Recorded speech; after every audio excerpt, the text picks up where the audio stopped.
Let's talk about Sarah. She's the first in, last out, and her work is always exceptional. For 5 years, she's been the department's quiet problem solver. When the senior manager job opened, everyone assumed it was hers. But the promotion went to Mark Competent, but not remarkable. Mark's connections mattered more. He's the son of a major client, a golf buddy of the VP. The office was stunned, but no one said a word. Sarah congratulated Mark, but inside she wondered, what happened to the rules? Isn't hard work supposed to win? This isn't just Sarah's story, it's a story repeated everywhere. We like to think these are rare exceptions, but what if they're the norm? Being overlooked isn't just disappointing, it cracks the foundation of our work culture. The promise that talent and effort guarantee success, it's not always true. There is a hidden architecture at play, shaping careers in ways that have little to do with merit. Sarah's story is our story. It's a signal that something is broken in how we define success. The rules aren't as fair as we want to believe.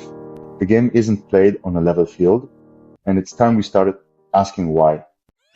We love the idea of a meritocracy success as a direct result of talent and effort. It's comforting, giving us a sense of control and fairness. But the term meritocracy was coined as satire, a warning about a society obsessed with sorting people by ability. We've turned that warning into an ideal, ignoring its dark side. The myth persists because it benefits those in power, letting them believe their success is earned and others' lack of it is their own fault. It keeps us from questioning the systems that advantage some and disadvantage others. Like every system of power, meritocracy is a story that justifies inequality. It feels scientific and fair, but it's just another way to keep the status quo. The machinery of inequality runs smoothly, hidden behind this myth. Today's workplaces use words like culture fit and leadership potential to sound objective. But these are just new ways to favor people who look, sound, and act like those already in power. Culture fit often means hiring people who are similar, not necessarily better. Leadership potential is vague, usually rewarding visibility and confidence over quiet, brilliance, or empathy. These terms let bias hide behind professional language. The system looks fair, but old patterns of privilege persist. We're not as objective as we think. The path to the top is still easier for some. Imagine two people running a race. One starts halfway ahead with a tailwind.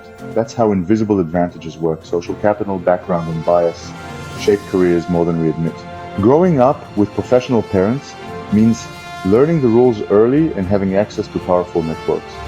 Unconscious biases about names, accents, even height affect who gets opportunities. These forces aren't always intentional, but they're real. For those with advantages, success feels earned. For others, it's an uphill battle. Our idea of meritocracy ignores these head starts. We celebrate winners without asking if the race was fair. The real flaw, we judge outcomes, not the conditions. Every organization has hidden stars, people whose work is essential but goes unrecognized. The IT specialist who saves the day at 2 a.m., the assistant who keeps everything running, these are leaders without titles. Their value is immense, but they're overlooked because they don't fit the traditional mold. We reward self-promotion and credentials, not quiet excellence. This isn't rare, it's common. We miss entire constellations of talent by focusing on a narrow definition of success. The result? Glass ceilings for anyone who doesn't fit the expected image. We're leaving real value on the table. To fix this, leaders must see their organizations honestly. That means listening to those whose voices are rarely heard. Conduct confidential interviews with marginalized employees, ask about their experiences and obstacles. Pair these stories with hard data: who gets hired, promoted, mentored. Look for patterns. Do certain groups always advance? Share what you find, even if it's uncomfortable. Transparency is key to change. You can't fix a system people don't believe is broken. By sharing stories and data, you move from anecdotes to real systemic understanding. That's the foundation for change. Recognizing the problem is just the start. Real change means redesigning systems to counteract bias and privilege.